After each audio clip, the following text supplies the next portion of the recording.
Assalamualaikum warahmatullahi wabarakatuh. Yang terhormat Bapak Dr. Haji Hamzah Harun Al-Rashid, LCMA, dan Bapak Takdir Khair SPDI, MPD, selaku dosen mata kuliah Kasas Tarbawiyah semester kedua pada program studi pendidikan Islam anak usia dini angkatan 2020. Perkenalkan, nama saya Sri Yulianti Sabir, kelas B dengan NIM 20900120086.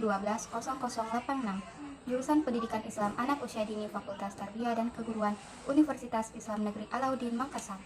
Video kali ini merupakan pengganti final tes Kasas Tarbawiyah. Untuk mempersingkat waktu, langsung saja kita menyaksikan video dari kisah Abu Bakar sahabat Nabi Muhammad SAW yang mendapat gelar Asy-Siddiq, sosok lembut tapi tegas. Nabi Muhammad SAW mempunyai banyak sahabat semasa hidupnya. Para sahabat ini rela berkorban nyawa bahkan harta untuk membantu Nabi Muhammad SAW mendakwahkan agama Islam.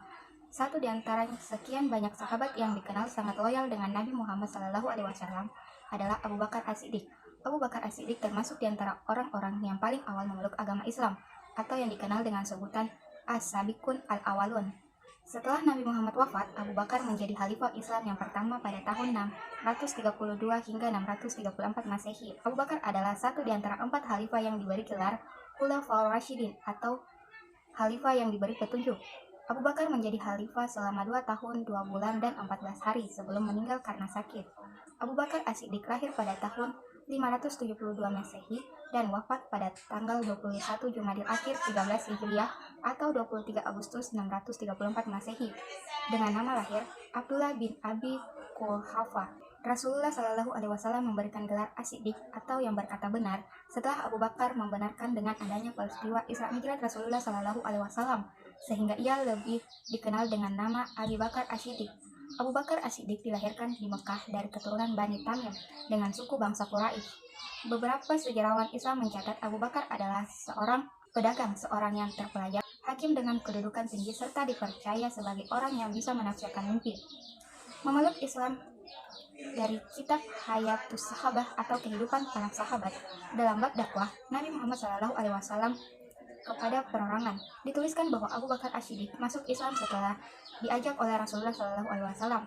Abu Bakar kemudian mendakwahkan ajaran Islam kepada Utsman bin Affan, Zubair bin Awan, Talibah bin Ubaidillah, Sa'ad bin Abi Waqqas, dan beberapa tokoh penting dalam Islam lainnya.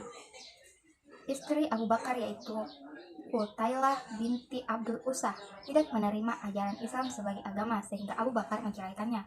Istrinya yang lain, Ummu Ruhman, memeluk Islam juga semua anaknya kecuali dengan Abdurrahman bin Abu Bakar, sehingga Abu Bakar dan Abdurrahman berpisah. Sosok lembut tapi tegas.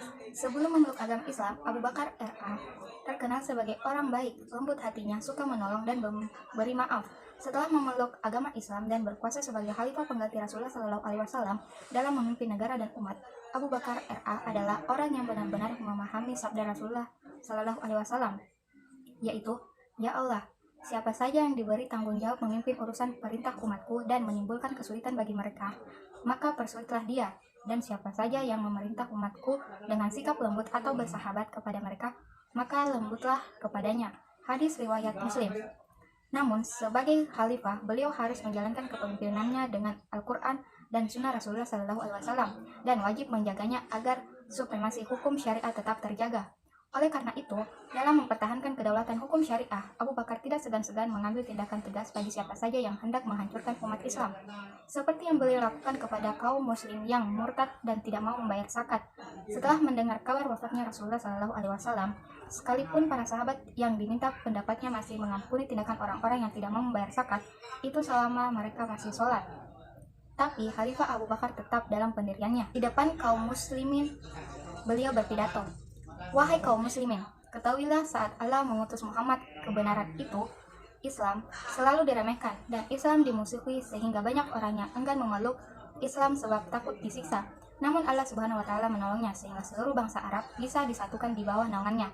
Demi Allah, aku akan tegakkan agama ini dan akan berjuang di jalan Allah sampai Allah memberikan kemenangan atau memberikan surga bagi orang yang terbunuh di jalan Allah, dan akan memberi kejayaan bagi orang yang mendapat kemenangan sehingga ia akan dapat menjadi hamba yang berbakti dengan aman. Demi Allah, jika mereka tidak mau membayar zakat, meski hanya seutas tali, pasti akan aku perangi walaupun jumlah mereka banyak sampai aku terbunuh. Sebab Allah tidak memisahkan kewajiban zakat dari kewajiban sholat." Jadi, hikmah yang dapat kita petik yaitu mengajarkan kita untuk selalu berkata benar atau jujur. Abu Bakar dikenal sebagai orang baik, lembut hatinya, dan pemaaf. Di sini kita banyak belajar betapa pentingnya memiliki sikap tersebut untuk menjadi manusia yang diinginkan oleh Allah Subhanahu wa taala. Selain itu, kita juga diajarkan bagaimana cara memimpin dengan benar, dengan bersikap tegas tapi tetap lemah lembut. Kita diajarkan tegas, tidak berkata kasar, tapi bertutur kata dengan baik, penuh kasih sayang supaya orang yang kita pimpin hatinya bisa terbuka dengan baik, serta pikirannya untuk bersatu dan maju bersama serta saling mendukung di jalan yang benar yang diridhai Allah Subhanahu wa taala. Sekian dari saya. Wassalamualaikum warahmatullahi wabarakatuh.